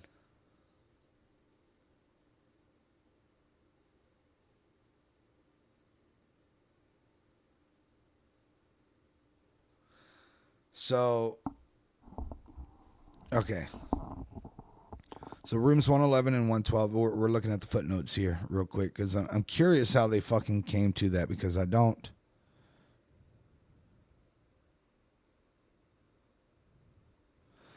Rooms 111 and 112 connected internally through an adjoining door on the shared wall, and each had a separate door accessible from the hallway.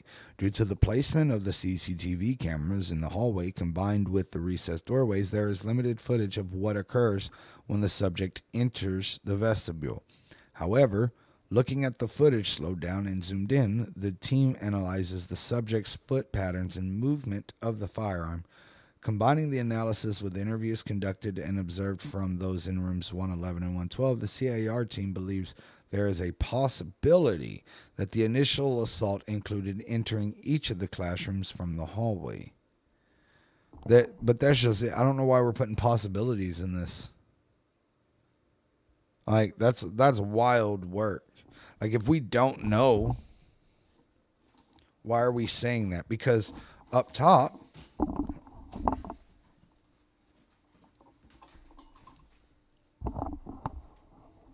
hold on, let's see. Up top, it says that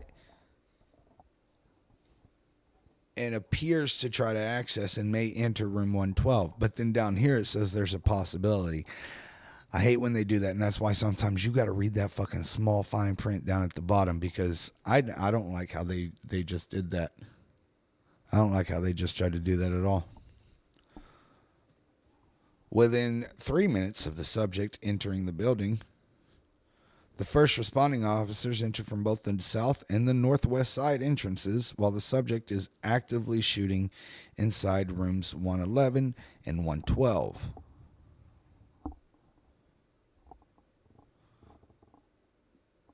In addition to hearing gunfire, the officers experience smoke from recent gunfire and dust from sheetrock and see shell casings on the floor. Officers quickly identify where the shooting is occurring and run towards rooms 111 and 112. Responding officers are hit with shrapnel from the shooter's gunfire from inside the classrooms. After initial approaches towards the doors, the officers retreat, not approaching the doors again until entry is made more than an hour later. Upon arrival, responding officers also learn of intermittent radio difficulties when inside the hallway. Some officers go outside of the hallway and request a special weapons and tactics SWAT team and additional resources over the radio, including shields, flashbangs, and for all units to respond starting at 11:37 a.m. An active school shooting is called out over the radio early on during the incident.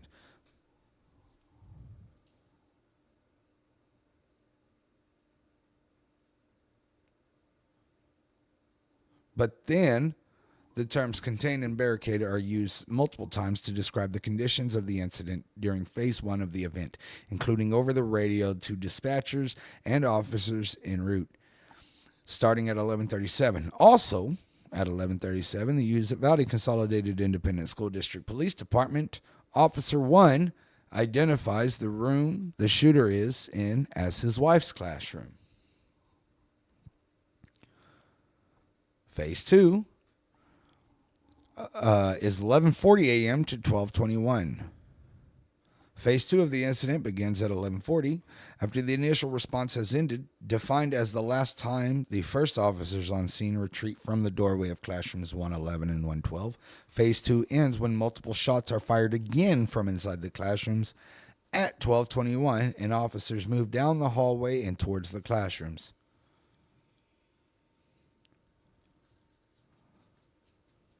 During this 41-minute period of time, many more officers from a multitude of agencies arrive on scene.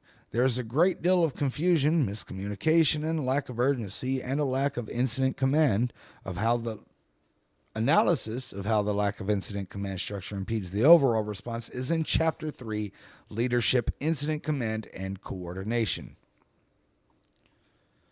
Once again, here is that building.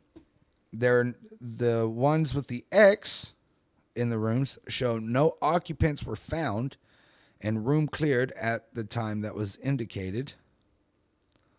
And the green arrows are direction of the evacuation. So it's showing that, like these rooms, room 106 through the window, room 105, 104, 103, 102 were all throughout the window. Room 108 was evacuated through the south entrance. As of 12:21, room 109 had not been evacuated. Room 110 had nobody in it. Room 111 and 112 were not entered, obviously, as of 12:21. Room 132 right here was out the northwest entrance. Same with room 116. And we get this question a lot, and I typically don't ever answer it because, I don't want to talk about it really, but I get the question all the time, like, the kid who ran back, who was right here when the shooting started, and he ran away when he ran into the restroom, was he evacuated? Yes, he was. And it shows right here that it was at 11:57 a.m. The girls' restroom didn't have anyone in it. Room 130 didn't have anyone in it. The teacher's lounge didn't have anyone in it. The computer room and the library were out the northeast entrance, as well as room 129, room 127, and 126 also did not have anybody in there.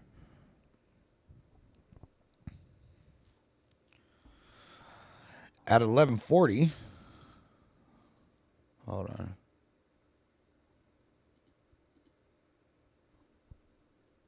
Oh, okay. At 11:40 a.m., the UCISD PD Chief Pete Arredondo, who tossed his radios because he stated that he wanted his hands to be free, and indicated there were reception and transmission issues inside the building, calls the Emergency Communications Center from inside the West Building, and says that he is inside the building with the subject, who is armed with an AR-15. How did he know? Pete didn't see the gun, did he? That raises a lot of questions.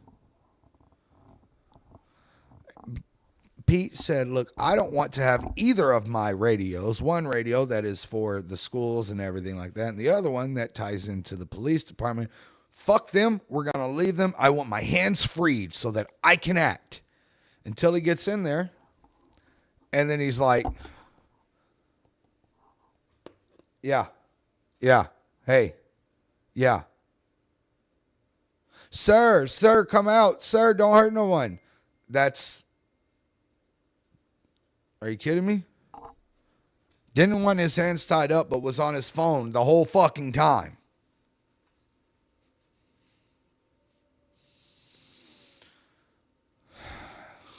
Fucking fuck. Arredondo says he needs a lot of firepower. I thought all these cops sign up to be a badass. Right?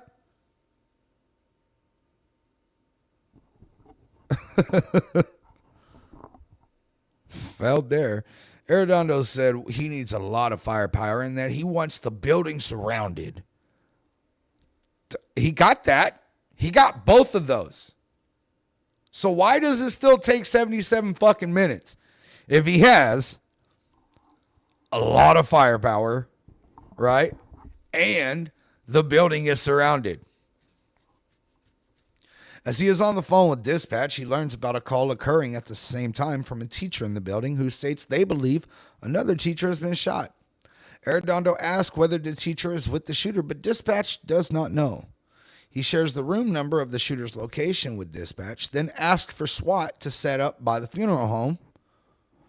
He states that he needs more firepower because all we have in the hallway at the time are handguns. Right here goes to show, though, that even the police, whether they want to say it out loud or not, 100% fuck all 376 of these motherfuckers. But they're worried about ARs. They're worried about it. They don't give a fuck if people have them so that they can go and kill our kids. But if all I have is my gun, I thought the good guy with the gun wins. What? I thought good guys with guns prevent these things. No? Now you need fucking... You had ARs there and you didn't do anything with them either. Like, you're so scared of that one AR that you have fucking dozens, like 20, 30, fucking 40 fucking ARs there, and you're afraid of that one? What the fuck did you need? A goddamn rocket launcher, an RPG? Do you need some fucking sticky grenades? Like, what the fuck?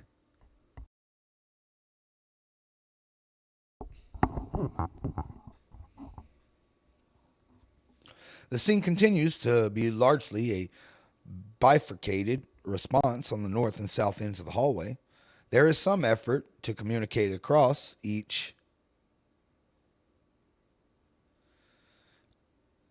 side of the hallway, primarily by phone calls between Chief Arredondo and Uvalde County Precinct 1 Constable Johnny Field. Chief Arredondo and Constable Field coordinated the evacuation of rooms in the West Building. However, at no point is there a common operating plan among officers on the scene. Inside the building, intermittent radio issues continue, with radio sometimes working and sometimes not. That the radios just did what cops do. And sometimes they do shit. Sometimes they don't.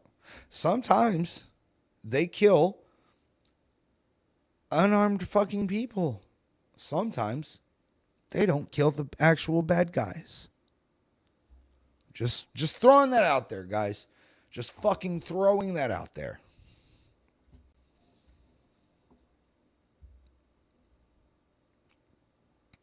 Let's see here. Arredondo is on the south side of the hallway, and many, but not all, officers are on both sides of the hallway view him as the incident commander. We're going to look at that. It says it's number 8. Oh, it's a CIR fact finding. So we don't even know where they found that fact. Awesome. Where the fuck are we at? As more officers respond to the scene, families and local community members also begin to gather near the school and funeral home, many of whom express concern and fear for their children. As time passes, bystanders grow increasingly upset and even angry about the tragedy unfolding at the school and the lack of information available to them. Yeah, let's just go ahead too, on both the tube and the talk and everything like that. Just go ahead and put out those fucking ACABs. 100%. I mean, I'm not even going to address the, like, fucking, yeah, fucking families are pissed. Yeah, they were. There is ongoing discussion among officers on scene about negotiating with the subject in classroom. He's killed kids, and we want to negotiate with him. Are we really this stupid? Oh, Mr. Shooter, you've already killed everyone in room 111. But we want to talk. No, don't worry. We just want to have a conversation. If you think I'm like dramatizing it or anything like that, literally go and watch Unimaginable, the documentary that we put together. Go and watch it. That's literally no fucking bullshit. They literally do that. Sir, don't shoot nobody, sir. Sir, don't shoot nobody, sir. After fucking hundreds of rounds have been shot. Sir, don't shoot nobody, sir. Please, we don't want anybody else hurt. If that was true, if that was fucking true, you would have went in. You would have went in. If you were being honest and truthful when you said, we don't want anybody else hurt, you'd have went in immediately. But you didn't. So those words were just bullshit. You were just too scared of getting clapped. Your officer's words. Right? Children are fucking in there dead. Children are in there with gun wounds. Children are in there calling 911, being on the phone for like 27 fucking minutes, I think we just saw. Children are being fucking heroes. Teachers are being heroes. But you and your officers, we just want to talk, sir. Fucking chicken shit motherfuckers.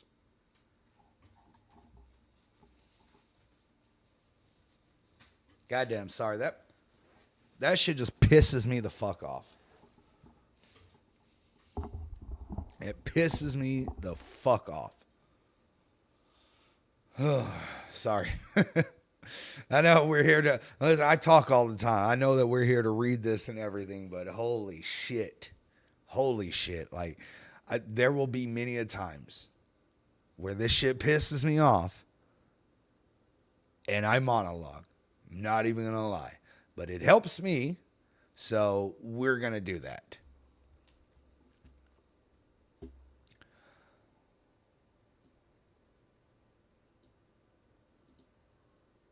Hold on.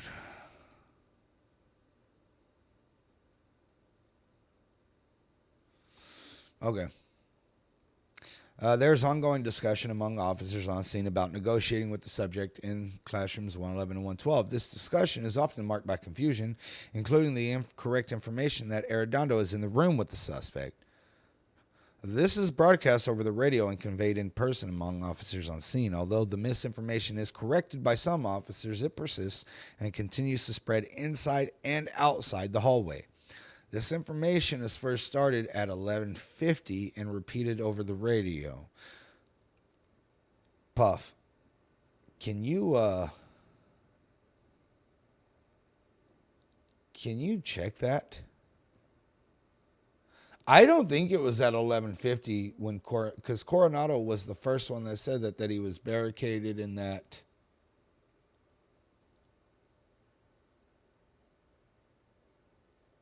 I don't know if this is I feel like this is not correct.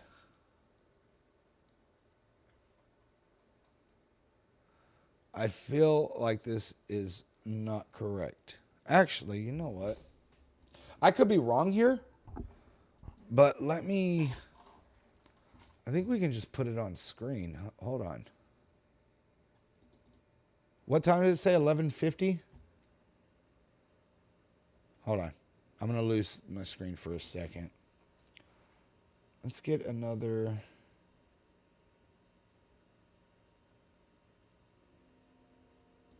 Hold on. See about adding another thing real quick. so that we can all check together.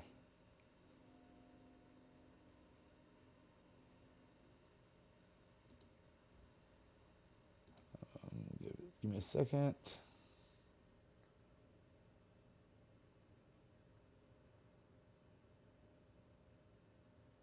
Is it not going to let me do it because it wasn't? Oh, there we go. All right, hold on, TikTok. I got y'all as well. I'm going to try to... I just want to make sure, guys.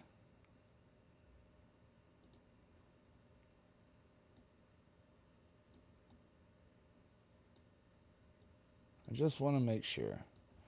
So we're going to go to where it says 1150.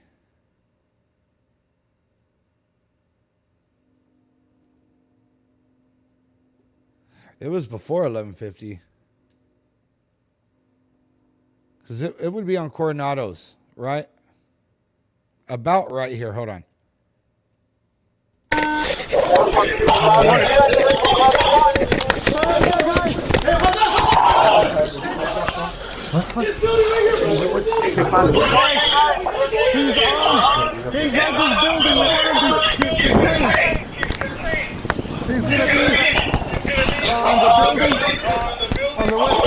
Hey, watch windows, watch windows! I don't know, I get you guys. Get cover! Hold it, watch that door! Watch, I got rifle behind you. What we're looking for right now is to see if this was at 1150 because I feel like it is earlier than 1150. So right now, it'll tell us the true time.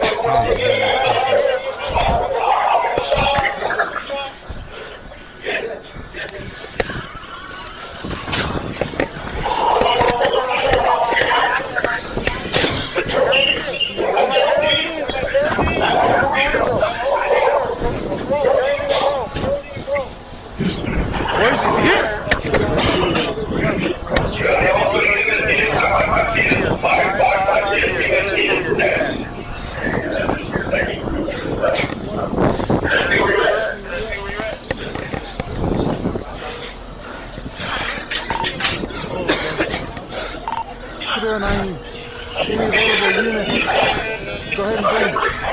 Park, we might need help. We got shots fired at the school, bro. We got guys inside the classroom right now. Hey, who's that? I'm thinking for my ear. I don't know if you have to remind him to help. Yeah, the guy's fucking shooting. He's in the classroom fucking actively shooting. Rob school. Hey, Juan, watch that window to your left. Just giving y'all a heads up. Maybe y'all could, the more help, the better, you know? Okay, so there's Adrian right here.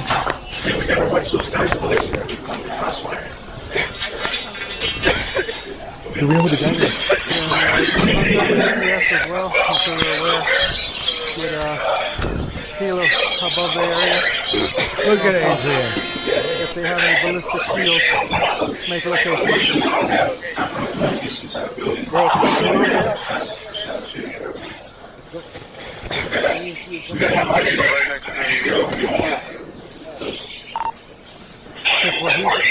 And also, if it's in the school, on the west side of the building, he's contained.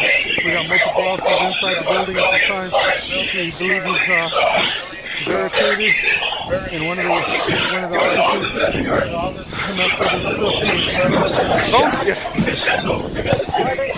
Okay, so at 1140, he says that he's barricaded in there, but he's still shooting. Let's go to 1150 or somewhere around there, and let me see. door opened up in case we need to do a fast exit or something like that. We pop this door We're open. gonna give it this minute or so.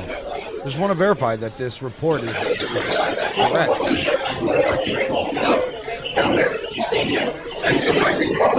Somebody get to Ocean, get their shields. Officers inside the building. Am I clear to open the door here on the south side of the building?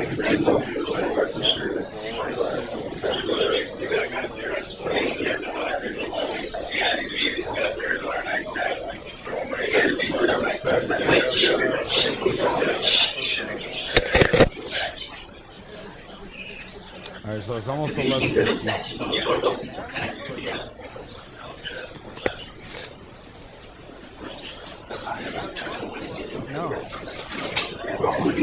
We all He's want not to get talking. him. He shot like We want him 50 to rounds trust at him. least. He's not talking. He shot 44 He's in there shots. with the She room check with your us? shield. She can't get through the traffic there. She needs to get up here. Hold on. Door opened up in case we need to do a fast exit or something like that. Hold on, guys. Because I think they did just say it. That's crazy. Come on, don't do a whole minute. Door opened up in case we need to do a fast exit or something like that. We pop this door open. Which one?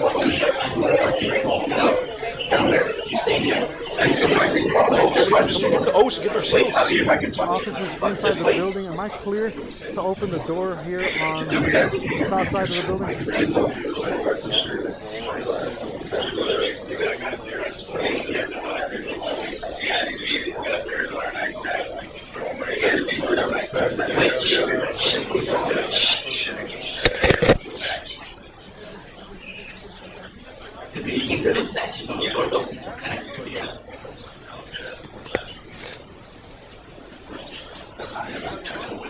No. We all He's want not to talking. get He him. shot like We want him to 50 trust rounds him. at least. I heard it. Yep, at 11:49, 56, 57, somewhere in there. He said the chief is in there. So yeah, that would be roughly at that 11:50 mark. Really fucking close, anyways.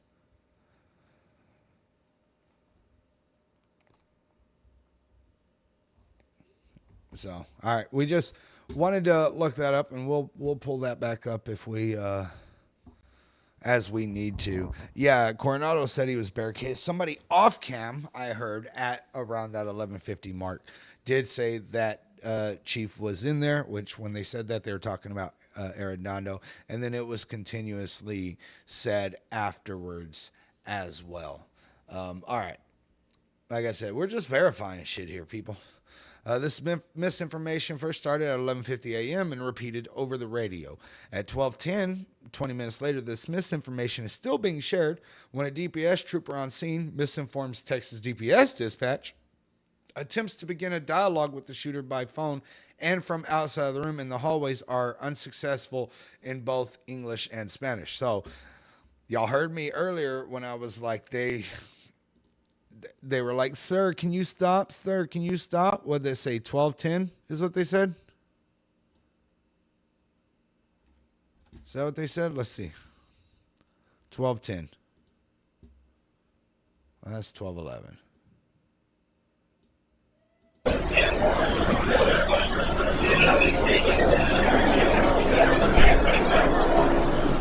Chief, what?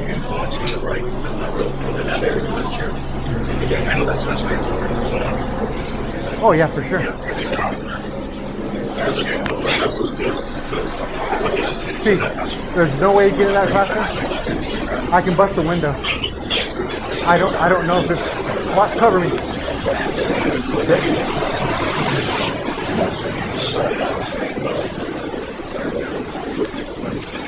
I can't see through there, guys. I know. I don't know if there was two shooters or not.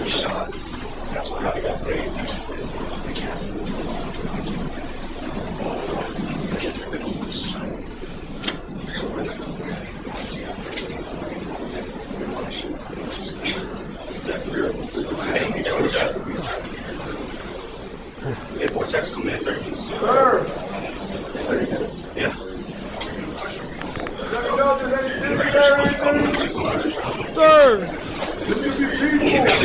This can be peaceful. Are you fucking kidding me? This can be peaceful? This can be peaceful. Kids are already murdered. You know that kids are murdered, and you're still one saying, sir, and then two saying, this can be peaceful? You motherfuckers, I swear to God. This is why they won't release any of their motherfuckers' names. I'm telling y'all. All right, at 12:10, 20 minutes later, the misinformation is still being shared. Attempts to begin a dialogue with the shooter by phone and from outside the room in the hallway are unsuccessful in both English and in Spanish. At approximately 11:56, UCISD PD Officer 1 informs Constable Field in the presence of several others at the T intersection of the West Building hallway that his wife, a teacher in classroom 112, says she has been shot. UValde Police Department Acting Chief Mariano Pargas guides the UCPD Officer 1 out of the hallway via the northwest door. Classrooms 110 have already been cleared by Arredondo at the onset of the response. Rooms 127 and 126 in the northeast hallway of the building are cleared and evacuated beginning at approximately 11:54. The classrooms on the west side of the building are cleared and evacuated between 11:58 and 12:07 p.m. And each evacuation is completed in approximately 2 minutes or less. Officers on screen break the windows to rooms 102, 103, 104, 105, and 106 to evacuate children and teachers.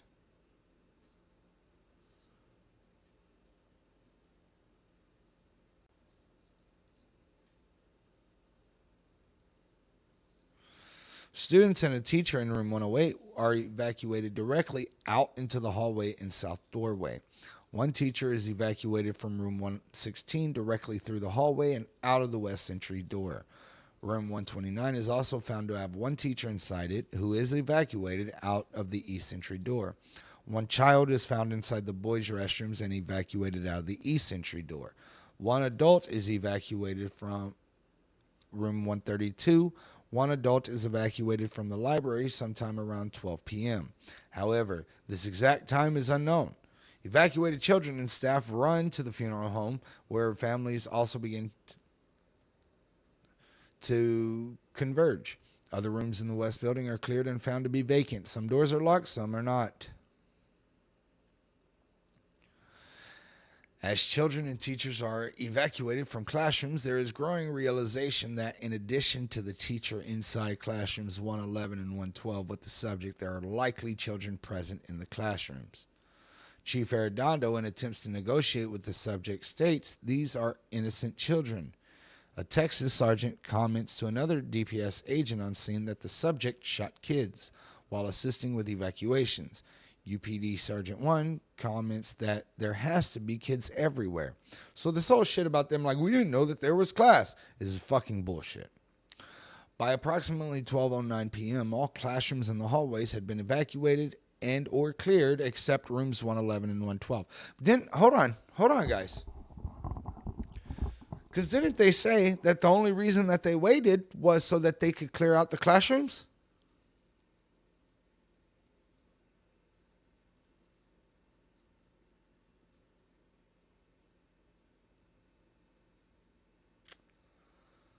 They said that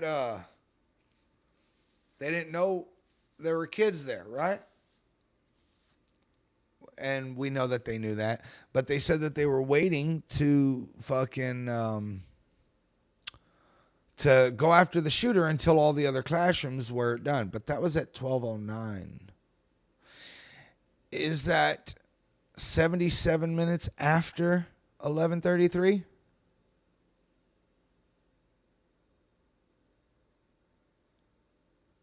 Right?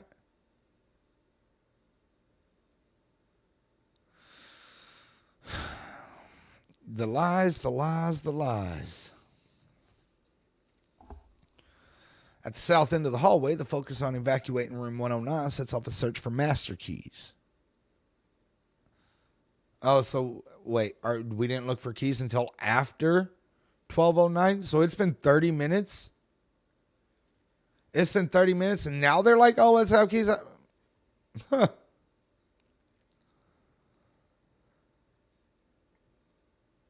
Let's see. Uvalde County Precinct 6 Constable Zamora goes to the north side of the hallway and obtains a set of keys from the UCISD PD lieutenant. Concerned about crossfire into room 109, Arredondo says that the team presumed to be entering classrooms 111 and 112 from the other side of the hallway needs to wait until they are able to evacuate rooms 109. He says, time is on our side right now. I know we got kids in there, but we got to save the lives of the other ones.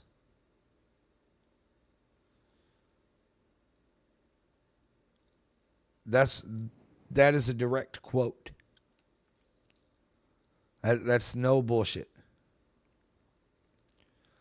I wish they told us the time right here so we could pull up the video.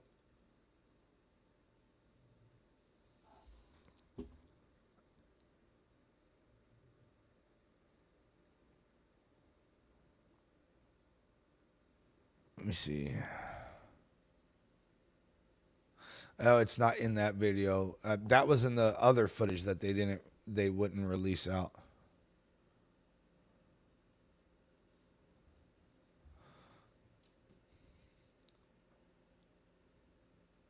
Yeah. All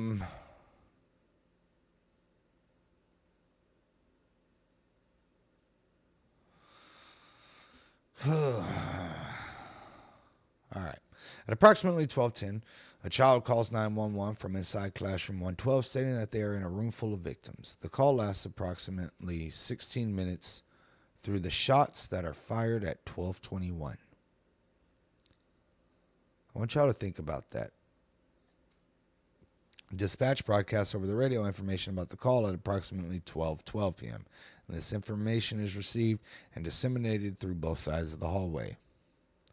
Around this time, the Border Patrol Tactical Unit commander arrives on the scene. The BORTAC commander speaks on the phone with a DPS sergeant who relays Arredondo's direction to wait for entry. Soon after the call started from the child inside classrooms 112, word continues to spread to the law enforcement groups at the T intersection that there are victims in room 112. A law enforcement officer states that an officer heard from his wife who is in the room dying. This is the aerial view of Rob. So this is the crash location. This is where the shooter walked. Actually, didn't even come right there. It was more like this. And then up.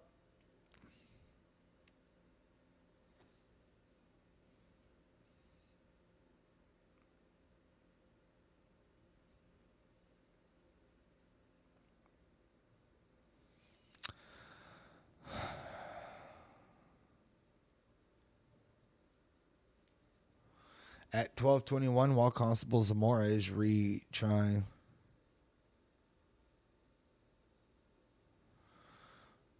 At 12:21, while Constable Zamora is retrying keys on room 109, the subject fires 4 shots inside classrooms 111 and 112.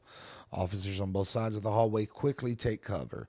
Some in the T intersection immediately move into formation without a word.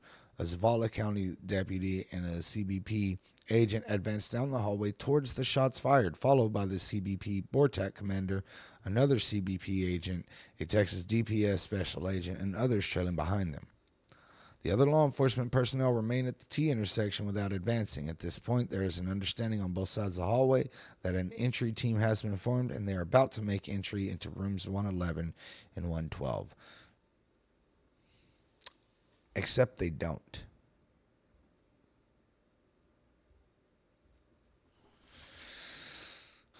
That was at, I want y'all to remember, that was at 12:21. Is that 77 minutes after 11:33? I think not. Phase 3 of the timeline begins at 12:22 p.m., immediately following 4 shots fired inside classrooms 111 and 112, and continues through the entry and ensuing gunfight at 12:49. It's 20 minutes. 20 fucking minutes. During this time frame, officers on the north side of the hallway approach the classroom doors and stop short, presuming the doors are locked and that master keys are necessary. Also during this time, the UCISD PD Chief Arredondo calls off the directive to evacuate room 109 through the door using master keys, and instead orders that the evacuation be conducted through the windows. When classroom 109 is evacuated, it is discovered that the room has in fact been occupied by numerous students, including a teacher who has been shot in the abdomen and a child who had been hit in the face by shrapnel. They have been inside room 109 bleeding and muffling their cries to avoid detection by the subject. Sit with that for a second.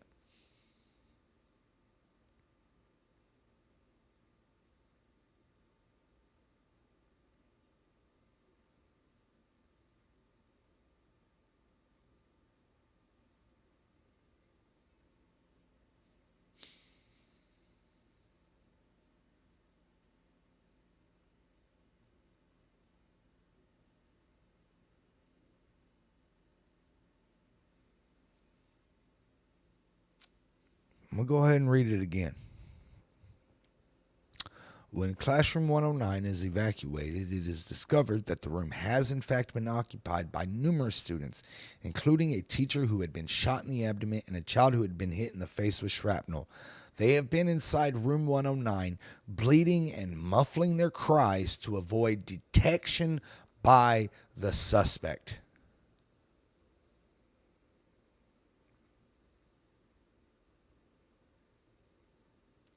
They heard the cops outside. They heard the cops not do shit for 77 fucking minutes.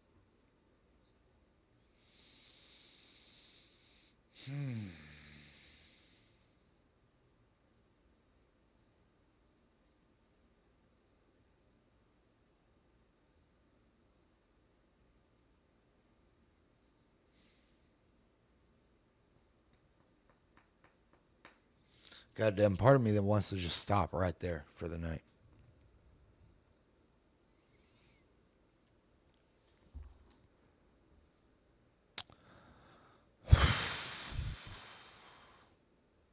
Where was 109? We'll actually go up real quick so y'all can see. That's actually a good question. So room 111 and 112 are right here.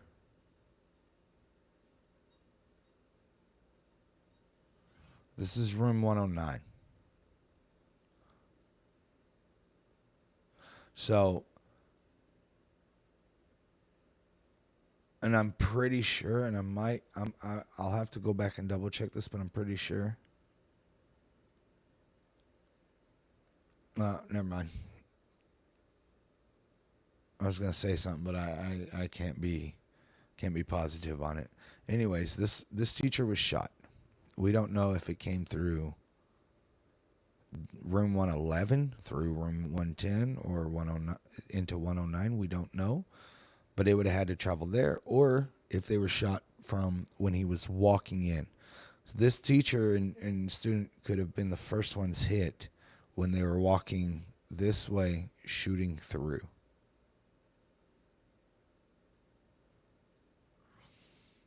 Either way, it passed through a full classroom to hit them, no matter what. You thought it was through 111. Might have been. But either way, whether it was this way or this way, that bullet went through a whole fucking classroom to strike that student or that teacher in the stomach. And let's go back down again to what it just said. Including a teacher who had been shot in the abdomen and a child who had been hit in the face by shrapnel. They have been inside room 109 bleeding and muffling their cries to avoid detection. All while officers stayed the fuck outside.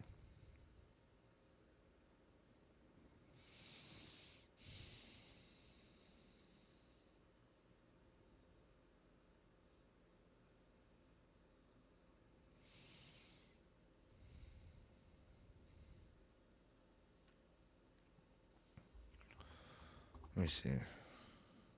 We're gonna finish phase 4, and then we'll end it for a bit. Chief Arredondo, who is on the phone with another responding officer on the north side of the hallway, gives the go-ahead to make entries into classrooms 111 and 112. Arredondo states, "What team? Got a team ready to go? Have at it." He then begins explaining aspects of the building and classrooms, stating that the door is probably locked and that he is going to try and find some keys to test. Except in his after-action report, he says that he was like, man, I told him before they should lock their doors. A lot of contradiction on this. A lot of fucking contradiction. Law enforcement medics arrive and begin establishing a triage area outside the restrooms on the north side of the hallway. The BORTAC commander tries one set of the presumed keys that do not work. After waiting for approximately 9 minutes, the BORTAC commander goes to retrieve breaching tools. Shortly after he returns working, master keys arrive at approximately 12:36. With working keys in hand, officers in the hallway wait to find out whether a sniper can obtain a visual and eliminate the subject through the window. So after they fucking, after they got the master keys, it still took them 12 minutes to go in. Imagine that.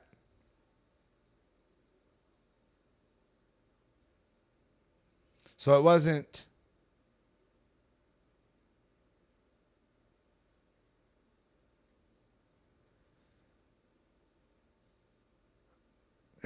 immediate. Anyways, at around 12:48, the entry team enters the room. Though the entry team puts the key in the door, turns the key and opens it, pulling the door towards them, the CIR team concludes that the door is likely already unlocked, as the shooter gained entry through the door, and it is unlikely that he locked it thereafter. The entry team is composed of 3 BORTAC members, a Border Patrol Search, Trauma and Rescue Unit member, and deputies from 2 local sheriff's departments, the Uvalde and the Zavala County.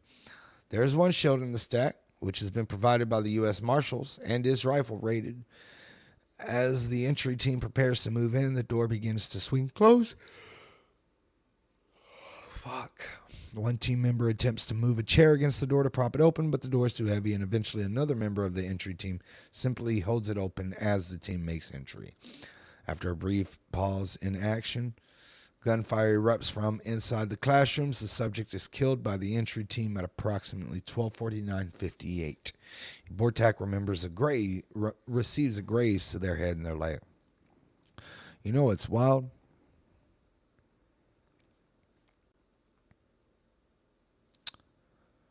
The subject is killed by the entry team at approximately 12:49:58.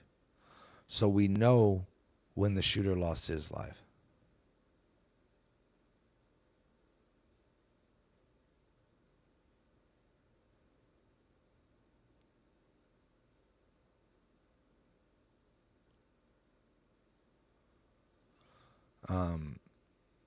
Sorry, I was reading something. But yeah, we know when this shooter was killed. I don't know the exact time that Uzziah was killed.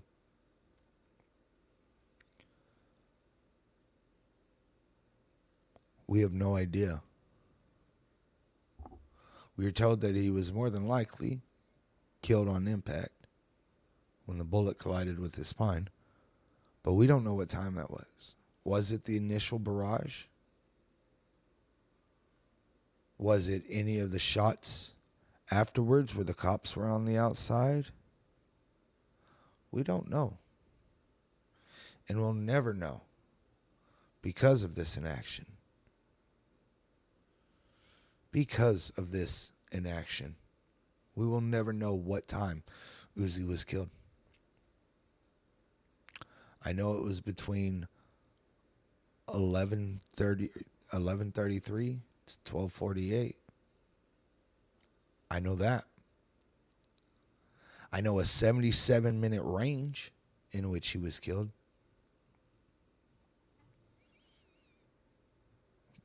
But I don't know what time. I don't know what time.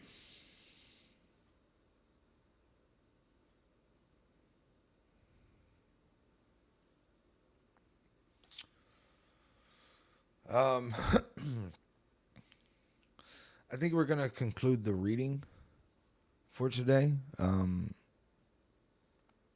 We'll continue having conversations here in a second, but YouTube, thank you so much for joining us as we read this. We'll pick back up tomorrow on phase 4, page 48. Until then, y'all be careful.